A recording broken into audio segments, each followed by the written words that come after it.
जय श्री राम दोस्तों, स्वागत है आपका एक और नई वीडियो में। आइए जानते हैं द्रौपदी के जीवन के बारे में कुछ रहस्यों के। कुछ रहस्य ऐसे जिसे शायद हम और आप नहीं जानते। आज इसी जानकारी को हम आपको बताने जा रहे हैं। अगर अभी तक आपने चैनल को सब्सक्राइब नहीं किया तो कृपया चैनल को सब्सक्राइब जरूर करें।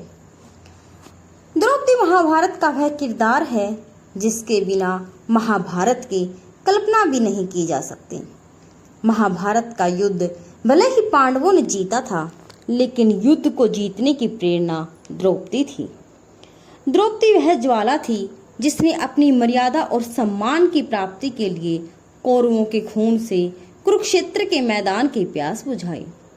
द्रौपदी महाभारत युद्ध के बाद भारतवर्ष की महारानी बनी, लेकिन द्रौपदी का जीवन और अंत ऐसे रास्तों से गुजरता है जिन्हें जानकर हर कोई हैरान रह जाता है। तो आइए जानते हैं द्रौपदी के 7 रहस्यों के बारे में। पहला रहस्य, द्रौपदी निर्भीक और शक्तिशाली थी। उसका व्यक्तित्व बहुत ही निर्भीक और शक्तिशाली था। अपने जीवन में द्रौपदी ने ना ही किसी से कभी हार मानी और ना ही वह कभी किसी से डरी। भरी सभा में जब द्रौपदी को निर्वस्त्र करके किया गया तो उन्होंने वहां चुपचाप बैठे हुए भीष्म पितामह, द्रोणाचार्य, कृपाचार्य जैसे महान योद्धाओं को फटकार लगाई कि आप जैसे योद्धाओं के बीच एक नारी का अपमान हो रहा है और आप लोग तमाशा देख रहे हो। माना जाता है कि द्रौपदी कोई साधारण कन्या नहीं थी, बल्कि वह अग्नि से प्रकट हुई थी। दूसरा, द्रौपदी को बहुत से वरदान प्राप्त थे। धार्मिक कथाओं में द्रौपदी को दिव्य कन्या बताया जाता है। द्रौपदी का जन्म सामान्य तरीकों से ना होकर हवन कुंड की अग्नि से हुआ था। द्रौपदी को आजीवन कुंवारी रहने का वरदान प्राप्त था और इस वरदान के कारण ही द्रौपदी अपने सभी पतियों के साथ समान व्यवहार कर पाती थी।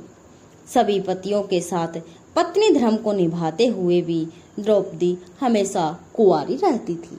तीसरा रहस्य, द्रौपदी ने पांडवों के सामने यह शर्त रखी थी। जब द्रौपदी के सामने 5 पांडवों से विवाह करने का सुझाव रखा गया तो द्रौपदी ने विवाह के लिए एक अनोखी शर्त रखी।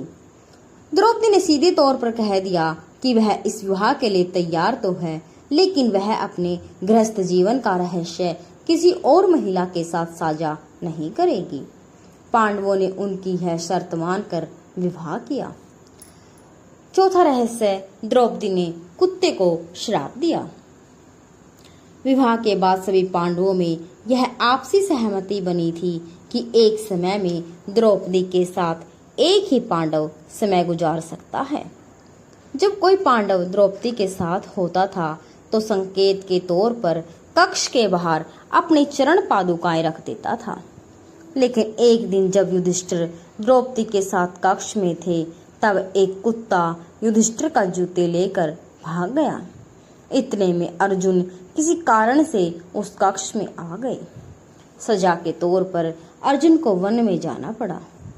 फिर द्रौपदी ने कुत्ते को श्राप दिया कि तुम खुले में संबंध बनाओगे और दुनिया तुम्हें देखेगी। 5वां रहस्य, द्रौपदी को भीम से सबसे ज्यादा प्यार था। द्रौपदी के 5 पति थे, लेकिन 5 में से भीम से द्रौपदी का विशेष लगाव था। इसकी एक खास वजह यह भी थी कि भीम ही एकमात्र ऐसे थे जो द्रौपदी के साथ होने वाले अन्याय के खिलाफ सबसे पहले आवाज उठाते थे। चीरहरण के समय भी सभी पांडव मौन सिर झुकाए रहे, लेकिन भीम ने विरोध किया।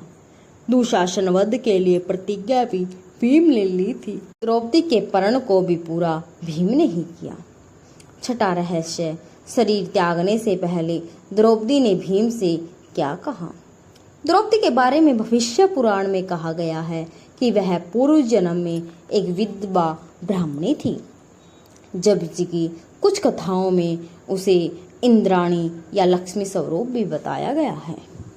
अंतिम समय में 5 पांडव और द्रौपदी जब स्वर्ग जा रहे थे तब पैर फिसल जाने के कारण द्रौपदी खाई में गिर गई, लेकिन भीम ने हाथ पकड़ लिया।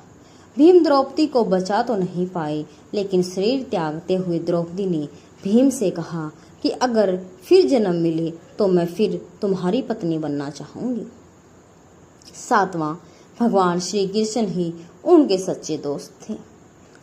द्रौपदी भगवान श्री कृष्ण को ही अपना सच्चा सखा, साथी, भ्राता मानती थी। वह वही थे जो संकट के वक्त में द्रौपदी के साथ खड़े थे। उस भरी सभा में जब अनहोनी होने से भगवान श्री कृष्ण ने ही बचाया था। जब दुर्योधन का भाई द्रौपदी को निर्वस्त्र करने का प्रयास कर रहा था तो भगवान श्री कृष्ण ही थे जिन्होंने द्रौपदी की रक्षा की थी। तो दोस्तों, आपको ये जानकारी कैसे लगी कमेंट बॉक्स में जरूर बताएं और वीडियो को लाइक शेयर जरूर करें। जय श्री राम, जय श्री कृष्ण।